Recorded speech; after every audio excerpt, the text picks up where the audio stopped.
Hassan Whiteside was a really good young basketball player who couldn't make it work in the NBA. Things got so bad that he had to go play basketball in other countries. While he was in Lebanon, he even saw a car bomb blow up. When he finally got back to the NBA, the Miami Heat team made him their main star player and gave him a huge contract with lots of money, but just 4 years after leaving Miami, he's not playing in the league anymore. At 33 years old, Whiteside was the best shot blocker in the NBA just 2 years ago, and now he can't even get a job. Mason Plumlee is a starting center player. No offense to him. So what happened to Hassan Whiteside? What could he have possibly done to get kicked out by every single team in the league twice? Hassan had amazing numbers in college that made NBA teams want him right away. He scored 13 points, got 9 rebounds, and blocked over 5 shots in just 26 minutes each game. He set the college record for most shots blocked by a first-year student. So Whiteside said he wanted to join the NBA draft, but teams really didn't like what they saw when they met him in person. In a meeting with the Miami Heat, a report said he got mad and just walked out in the middle of his tryout. ESPN said his ego was so huge, it was a big warning sign. He acted confident in a way that seemed like he didn't know any better. He compared himself to everyone from Dwight Howard to Hakeem Olajuwon and got upset that their scouting report didn't talk more about how good he was at shooting three. Yikes!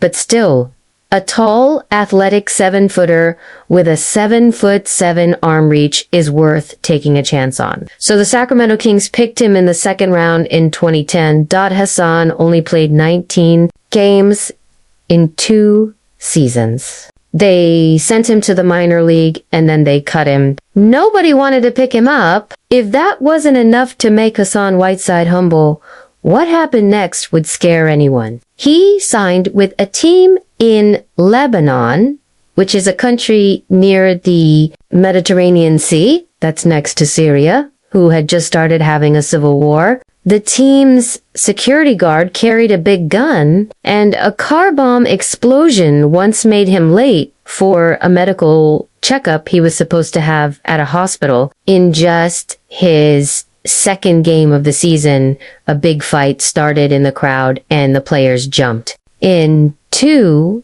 just like that famous basketball brawl. So he got out of Lebanon and went to China the next year and had another terrible experience. Hassan said your translator is basically everything to you. If he's lazy and doesn't want to help you, you're going to have a hard time. Well, a player from another team told him Wushi Nababa meant hello, nice to meet you. So Hassan said it to everybody, like at home or on the street or in the gym. But it turned out what that actually meant was I'm your daddy. No wonder everyone was so cold to him. But NBA teams were keeping an eye on how he was getting better. And when the Heat had a bunch of injuries in 2014, they offered Hassan a minor league contract to play in some NBA games. On January 3rd in Houston, he scored 14 points, blocked 2 shots, and got 6 rebounds, and never looked back. They kept him in the starting lineup, and after that, he averaged 14 points and 3 blocks in just 27 minutes. His potential was really high, especially playing with older players like Dwyane Wade and Chris Bosh, who could keep his big ego under control. The next year, he had huge games like 26 points, 5 blocks, and 12 rebounds against Orlando. Hassan finished 4th in the Most Improved Player award. Articles were written about how Hassan Whiteside was changing the NBA. Dude was in Lebanon and China a few years before. He helped the Heat win 48 games that year and get the 3rd best spot in the playoffs. But after the season, his life was about to change again. The Heat tried to sign every big free agent player but failed. They tried to pay Dwyane Wade too little money and he got so offended he left to play for the Chicago Bulls.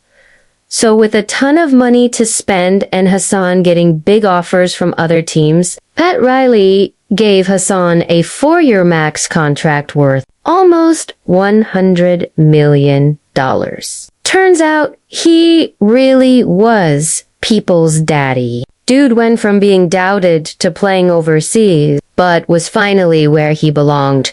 But the next season, some of those warning signs came back. Hassan was being paid like a main star player, but he just wasn't ready for it. He no longer had those good playoff teammates next to him, and in the 2018 playoffs, he was completely useless against Joel Embiid and the Philadelphia 76ers. But there was an even bigger problem for Hassan right on his own bench. His backup was a young center named Bam Adebayo, who was showing a ton of talent, especially against modern NBA centers. Hassan was only comfortable playing close to the basket, and he struggled against guys like Karl Anthony Towns or Kristaps, but Bam could defend all the way out to the three-point line, had his own offense, and Coach Eric Spoelstra started to bench Hassan in fourth quarters. One day in April 2018 against the Brooklyn Nets, Hassan got so upset he told the reporters, "We've got one of the best centers in the league," talking about himself. Of course, why are we not playing him? It's really messed up, man. I don't know if I'm questioning my future on the Heat. Maybe not only did the Heat fine him money for that, but Hassan officially lost his starting job on March 2nd, 2019. Bam. Adebayo led the Heat to their biggest win of the season against the Nets. It was obvious by the end of that year he needed to move on from the Heat, so they traded him to Portland in a 4-team trade to get Jimmy Butler.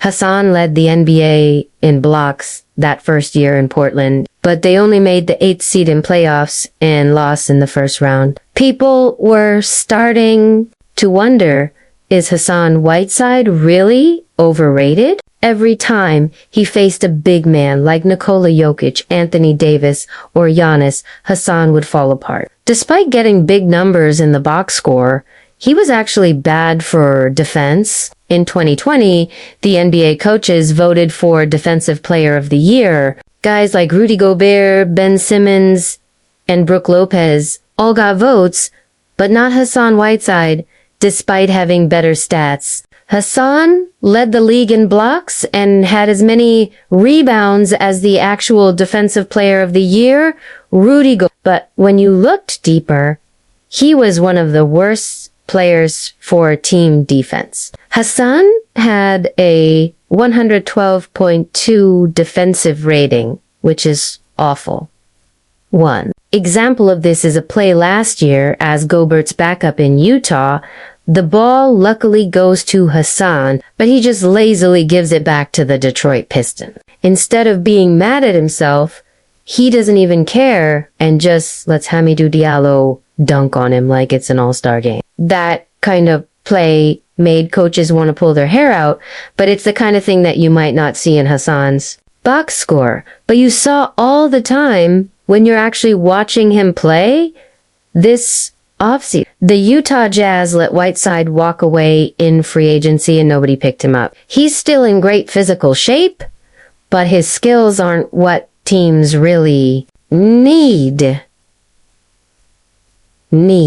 Plenty of other big men are out there like DeMarcus Cousins, Dwight Howard, Tristan Thompson, or LaMarcus Aldridge, but Hassan is probably more skilled than all of those guys. The problem is the same thing that made him fall in the draft. The big ego came back after he got paid, and it shows in the locker room and on the court. It's not just that an old school center doesn't fit in the modern NBA. I mean, look at DeAndre Jordan. He's getting real minutes for Denver and he's 2 years older than Hassan. It's the attitude that never got fixed. Somebody could still pick him up, but Hassan Whiteside never became the player that his huge talent said he should have been. Now, the Heat had a great run after moving on from Hassan. They got Jimmy Butler, who immediately took them to the NBA Finals. But this year, things are getting awkward for Jimmy Butler on the Heat. He's 33 years old, and that window for winning is closing. Check out this video to see what the huge problem is with Jimmy right now.